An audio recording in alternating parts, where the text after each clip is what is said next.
I'm Blair Gilbert, here from MrHardware.com and Gilbert's Pro Hardware in St. Clair Shores, here to give you a quick solution on how to get underground sprinkler lines apart. So imagine there you are out in the mud, trying to replace a broken elbow or broken fitting, and you get the clamp off. That's easy. But you can't get the pipe to come off the fitting. So, try as you might be able to rotate it, but it will not let go. It will not come off. So here's the trick. You use just a little bit of heat. And it takes not very much at all.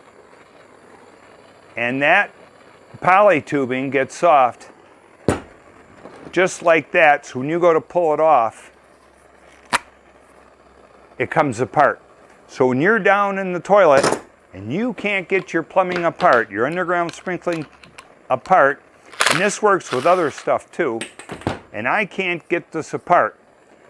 So you'll see a lot of underground sprinkler guys, if you drive by a job site and you see them out there, you might see a instant start torch or two on the grass.